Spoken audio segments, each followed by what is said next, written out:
Hello, my name is Richard. I'm the pastor at the King's Church in Addlestone in Surrey.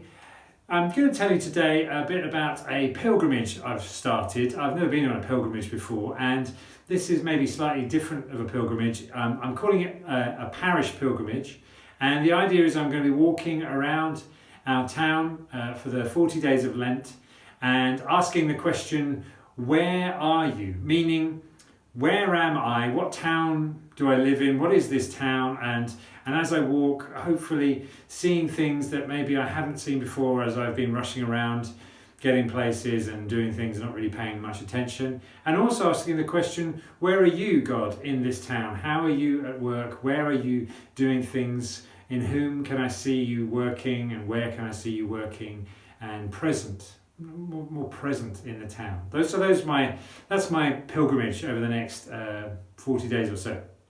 One of the things I've done as I made a sort of a point as part of this walk that I'm doing is that the people that I see, I want to try and make eye contact with them and look at them full in the face as I go by, and hopefully smile and say hello and all that kind of thing. The reason being because I want to see the image of God in others as I walk past them. Now, what I noticed straight away as I tried to do this is that people in general avoid eye contact with strangers. You have to get your smile in or your greeting in early to avoid a negative response or just a kind of a no response whatsoever. People more often than not, even if they were looking at you in the first place, they will look away. And if I'm honest, I do exactly the same thing, because if I look up and I find somebody looking at me, my instinct is to kind of look away. And that happens even with people, you've maybe experienced this, you see someone coming towards you in the street and there's that awkward kind of moment. I've seen them. When do I look up at them? Do I just keep walking? Maybe 10 meters out, I can look up, and we can make eye contact, or maybe I leave it a little bit later and pretend I haven't seen them up until maybe they're about 5 meters out, and then, hi, and then I do that. Or maybe now it's COVID, 2 meters is the safe distance for everything, so I can give them eye contact at 2 meters, and that's pretty close. So I don't know, it's a strange thing. You ever been in that awkward situation? Why is that? Why is eye contact such an unusual thing in our town and the world we live in? Now, no doubt there's many psychological answers to that. People who have done studies in human behaviour may be able to answer that question, and I haven't really looked that up that much, if I'm honest. My guess is there's an underlying fear in us. There's shyness. There's this kind of inbuilt need to hide. Not wanting to engage with people. Maybe it's perceived as rude or intrusive or maybe a bit aggressive. It's just generally uncomfortable, eye contact, but particularly with strangers in a street. You tell me, what do you think? And so my question, I suppose, to start with this is, do you look away when people look at you? And why is that? Have you asked the question of yourself? Why is that? Why do we look away when people look at us or when we see people? I wonder, when we do look away from people, who do we look away from, and what do we look away from? Maybe it's people who have nothing to do with us, so we look away. Or maybe it's people who seem to be a bit too friendly, like somebody who goes around trying to get eye contact with you as they're walking around the town. Maybe it's people who have too much to say. Maybe it's people that we perceive as dangerous. Maybe it's people that we don't have the time for. Now those are kind of negatives. Or maybe it's actually we look away from people who would actually show us grace. And maybe we look away from people who might make us smile. Or people that might be able to help us. Or people who might have something profound to share with us. Or someone who is made in the image of God. So I'm going to start this week by asking, why do we look away? So I'm going to tell you a story that Jesus told. It's often known as the parable of the Good Samaritan. But I'm going to give it an alternative title today. I'm going to call it the story of the man who didn't look away. Okay, so the story is this. There's a man who is traveling on the road from Jerusalem to Jericho, which are two ancient iconic cities in Israel. And this man, he gets mugged as he's traveling down this road, and his muggers steal his clothes, they beat him, and they leave him half dead, the Bible says. Half dead's an interesting phrase, don't you think? I mean, half dead is half alive, but I think we're understanding that's quite a bad thing to be half dead. It's not a nice scene. The guy's naked, he's been beaten up, and he's left for dead on the roadside. Now I want you to focus in what that's really like before we go any further with this story. I don't want you to turn your eyes away quickly from this scene, but I want you to, in the eyes of your mind, imagine that scenario and in all its details. It's something terrible that has happened in this story. A human being has been attacked, and they've been stripped of all their clothes, of all their dignity, of all their possessions, and they've been left naked, blood-soaked, on the side of the road, moaning, probably calling out for help if they've got any breath left in them. And that's the scene that's happening on the same road that, for instance, you are travelling on. Now, do you want to look at that? Or do you want to look away? Is it too gruesome? I can't handle this, so I look away. Is it something you think, it's not something I can help with, so I'm not really qualified, I'm going to look away? Or is this a little bit too close to home? This is the road that you walk on. This could have been me, so I can't handle this, I'm going to look away. Or do you think, actually, this has got nothing to do with me. I'm on the same road, but I disassociate myself with this situation and I'm going to look away.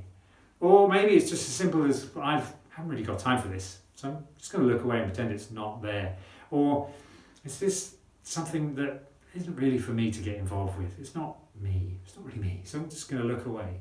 Or maybe for some of us this is so bizarre that I do look and somehow grotesquely enjoy this scenario, but then the novelty wears off and I look away.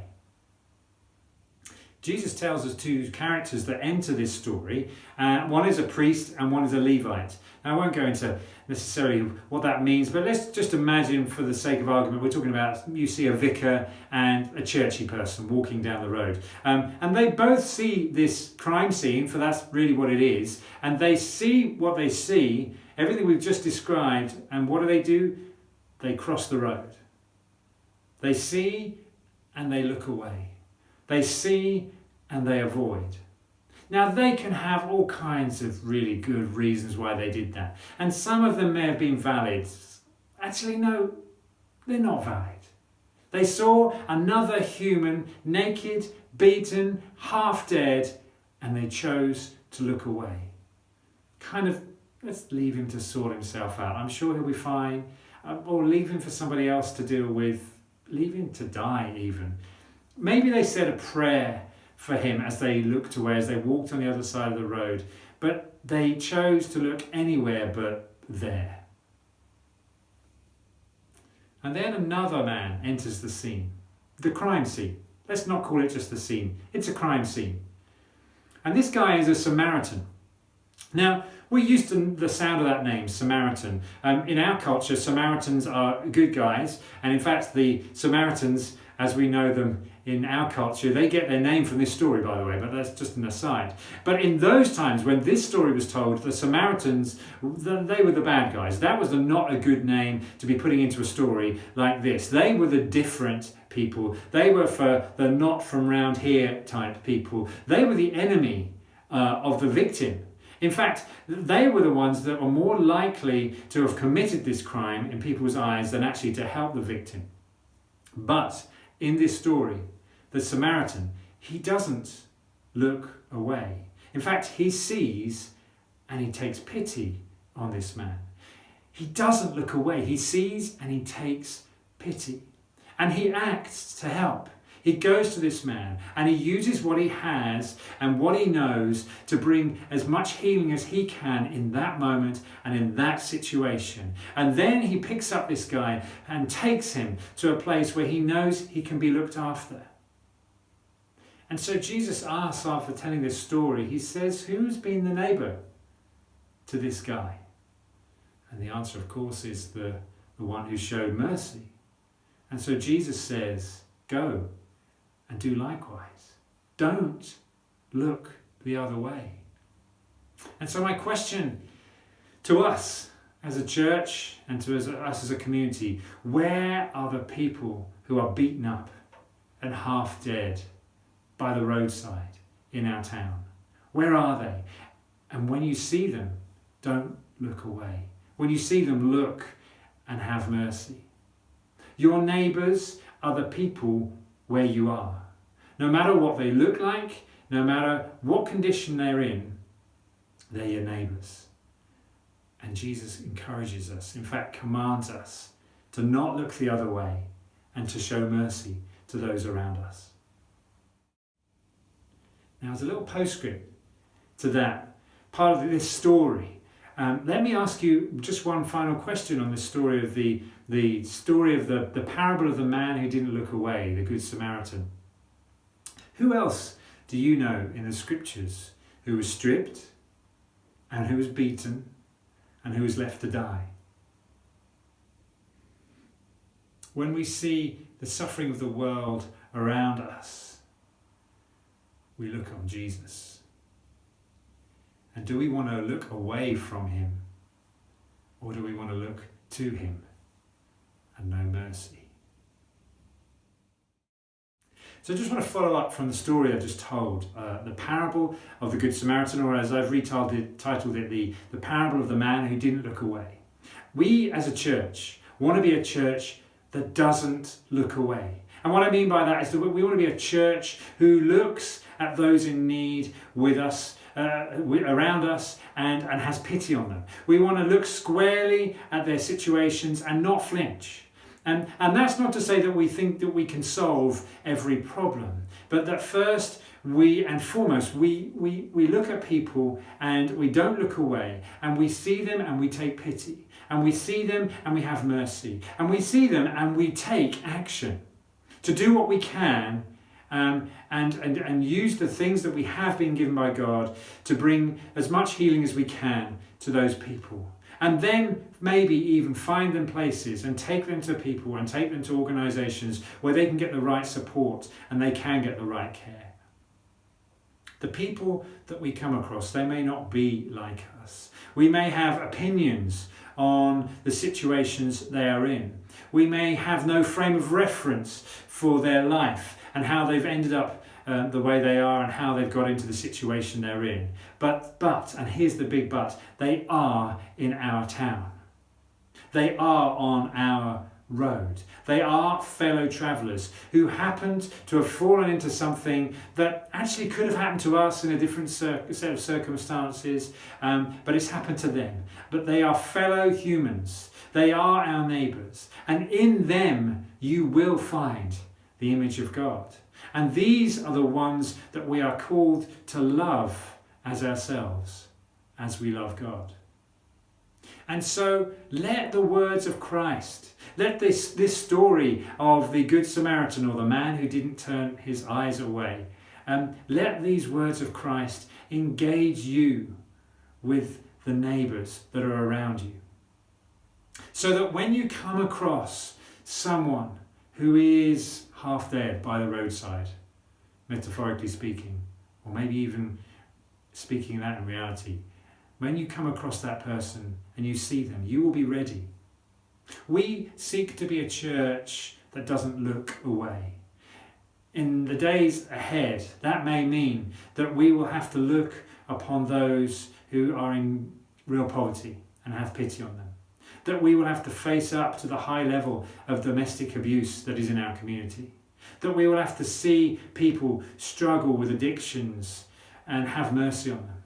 That we will look on people and see people with mental health issues and bring love and grace into their lives. Let us not look away. Let us be a church that sees and has mercy.